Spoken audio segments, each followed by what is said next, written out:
Raiz da rejeição, capítulo 3. A rejeição e a sua percepção. Logo aqui no começo ela conta uma situação que ela teve com uma funcionária dela. A funcionária dela estava ressentida porque a Joyce Meyer passava lá no corredor, falava com todo mundo, mas não falava com ela. Quando ela teve conhecimento, ela disse: Senhor, por que ninguém me falou que essa menina estava aí, que ela estava sentindo isso? Por que o Senhor me mostrou? E o Senhor me disse: você não a viu porque eu não queria que a visse. Eu a ocultei de você porque ela pensa que precisa da sua atenção, mas sei que esta é a última coisa de que ela necessita. Estou tentando levá-la ao ponto em que ela não baseará o seu valor em obter a atenção de outras pessoas. Isso me ensinou uma grande lição. Frequentemente o que nós pensamos não é o de que realmente precisamos. Como uma pessoa com raiz de rejeição em sua vida tenta nos pressionar a dar-lhe a atenção ou suporte que ela quer, a tendência natural é tentarmos realmente dar-lhe isso. Pensamos que estamos ajudando e abençoando, mas se não atentarmos para a direção de Deus, nossa atitude pode ser a última coisa de que a pessoa realmente precisa. Ao tentarmos lhe dar o que quer, podemos estar mantendo-a presa aos seus problemas bem mais tempo do que ficaria de outra forma. Com o objetivo de ser livre, devemos deixar que Deus tire seu apoio. Isso pode fazê-la sentir-se muito insegura e desconfortável por um tempo, mas é necessário. A cura envolve dor. O amor real não aliviará a dor, caso a atitude de enfrentar signifique melhora a longo prazo. Uma pessoa com raiz de rejeição não se sente bem a respeito de si mesma. Ela está operando como uma deficiência emocional. Não aprendeu que seu valor é baseado naquilo que ela é em Cristo, não na forma como as outras pessoas reagem a si.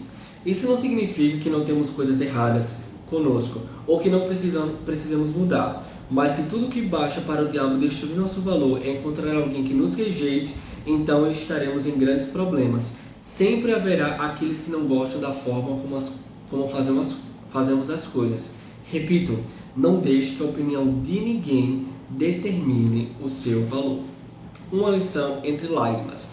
A Joyce ela fala que estava um dia no seu escritório, tinha trabalhado bastante, chegado de uma viagem exaustiva, e ela estava chorando, né? Ela estava chorando lá porque o marido dela, ao invés de ficar com ela, ia jogar golfe. Então o marido dela abriu a porta do escritório, viu a Joyce chorando, perguntou: o que é que houve? Aconteceu alguma coisa? Você quer falar? Ela: não.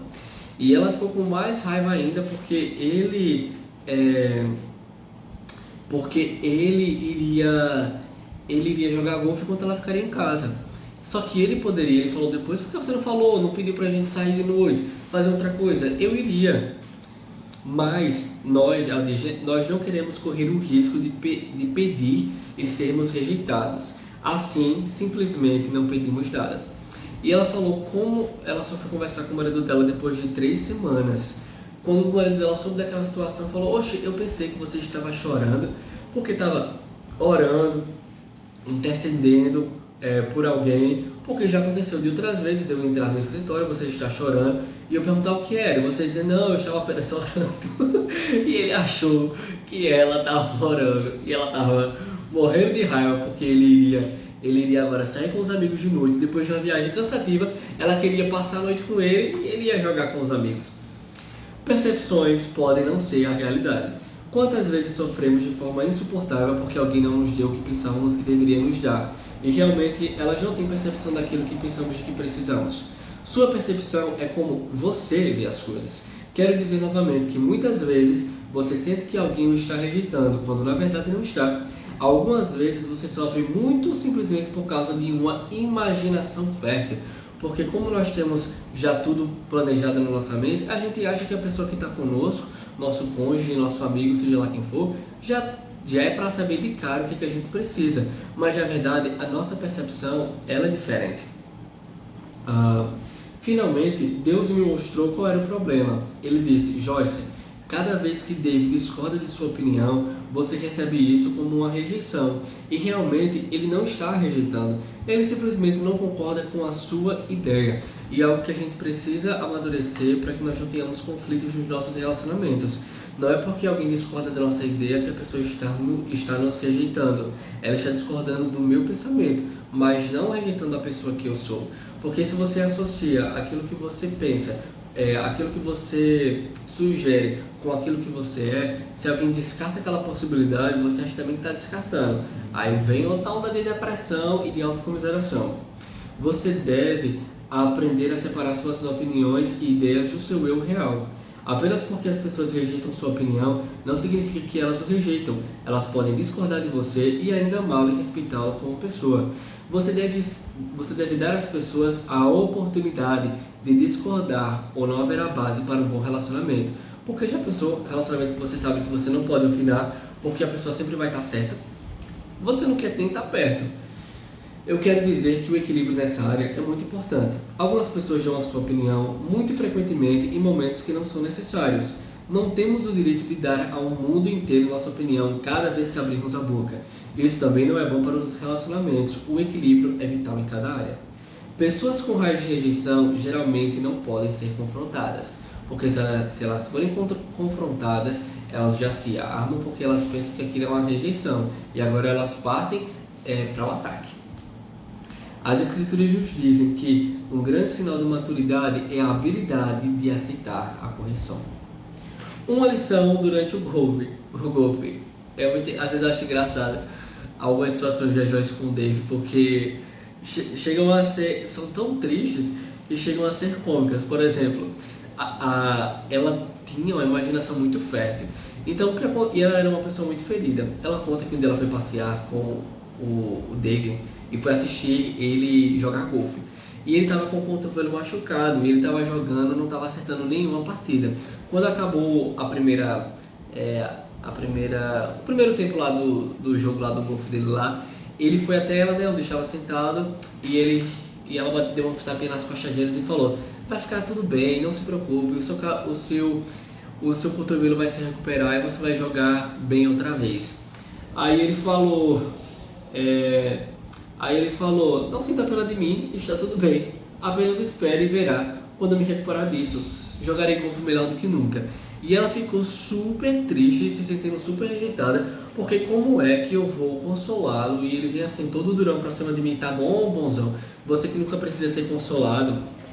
E o Senhor falou com ela naquele momento e disse: Joyce, você está tentando dar a Dave algo que você precisaria nessa situação, mas ele não precisa disso, por isso ele não recebeu. Já que você precisa desse tipo de conforto quando está em dificuldades, sentiu-se rejeitada porque ele não está recebendo o mesmo de você. As pessoas cometem esse tipo de erro a todo momento em seus relacionamentos. Elas tentam dar ao outro aquilo que elas precisam. A razão de a pessoa rejeitar tal coisa é porque não precisa realmente daquilo. Ela não está fazendo isso de propósito. Não seria diferente de alguém oferecer um copo com água e você recusar porque não está com sede. Uma pessoa firmada na rejeição não pode compreender como alguém que ela ama rejeita seu consolo, porque se alguém pudesse confortá-la, ela ficaria deliciada. Na verdade, o que acontece é que nós tentamos dar ao outro o que nós queremos. Muitas vezes não é nem o que nós precisamos, é o que nós queremos. Uma lição na agência dos Correios. Ela estava mais o David na agência dos Correios, falando uma coisa séria. Aí o David simplesmente disse: tu viu aquele cara que acabou de sair ali dos Correios com a camisa rasgada por trás? E ela: David, tô falando algo sério com você tá falando da camisa do cara. Parecia, na visão dela, que ele estava mais interessado em ver a camisa rasgada do cara do que no que ela estava falando. Todas as vezes que alguém esteve enfermo numa área em particular, emocional ou física, há uma pequena sensibilidade nessa área, um hematoma. Algumas vezes, por um longo tempo após a pessoa receber cura, ela ainda será um pouco sensível em tais áreas. Se isso descreve, não fique desencorajado. Deixe que cada incidente ter uma experiência de aprendizagem. Então você poderá ser impulsionado a seguir adiante e não ser puxado para trás. Porque ela fala que quando aconteceu esse episódio dos Correios, embora ela estivesse já passado por essa situação, por esse momento de cura e ter sido e receber realmente essa cura do Senhor, essa área ainda ficou sensível na vida dela. Então, quando chega alguma coisa parecida com ela, a questão de rejeição, é como se a alma dela já ficasse alerta. E ela usa isso para encorajar a gente, né? Tipo, se você sentir que tá vindo aquela raiz de rejeição de novo, não se sinta desencorajado. Permaneça firme. Porque cada vez que você permanece firme nessas situações de rejeição, mais cura vem até você. Testando a revelação. Ela conta aqui que os filhos dela, ela tem 4 filhos. E os filhos dela disseram: mãe, como domingo é o dia das mães e você não vai estar aqui, você vai estar viajando, então nós vamos sair. Os 4 filhos da senhora, sem o papai, sem os cônjuges. E na mesma hora ela pensou: oxe, e o seu pai? Sem o seu pai? Aí ela disse: e se seu pai se sentir magoado? E um dos filhos falou: ó, eu acho que ele não vai se sentir magoado, mas se a senhora quiser, chame-o. Aí ela chamou o Dave, falou pro Dave: ó, os meninos estão pensando em me levar para sair só nós 4 para o Dia das Mães, para passar, comemorar. Aí ela disse: coisa ótima, vá, eu vou aproveitar e vou sair com os meus amigos para jogar golfe. E isso, ela disse que ela achou que o Dave ficaria machucado, porque ela ficaria machucada. Se os filhos chegassem e dissessem: mãe, a gente vai comemorar os dias com o papai, ela iria logo falar: oxe, nós iremos para onde? E na verdade, o que aconteceria era o seguinte: ela ia ficar machucada, porque não, você não vai ser somente nós e o papai. E ela disse que nessa situação ela se sentiria excluída. Porque ela se sentiria excluída, ela foi e falou com o Dave para ver se ele queria ir, né? Muitas vezes respondemos às outras pessoas baseada naquilo que nós mesmos sentimos. Antes de encerrar esse capítulo, lembre-se sempre de checar sua percepção quando você se sentir rejeitado. Apenas porque se sente rejeitado ou percebe rejeição numa situação, não significa que esteja sendo realmente rejeitado. Isso pode ser resultado de problemas do passado e, se é assim, é tempo de receber a cura. Nem tudo como nós vemos e nem tudo como nós sentimos ou percebemos realmente é a verdade. Nós precisamos ter uma visão neutra e uma visão precisa daquilo que acontece, para que nós não acumulemos em cima de nós mais rejeição e mais dor. Sejam abençoados na prática da palavra.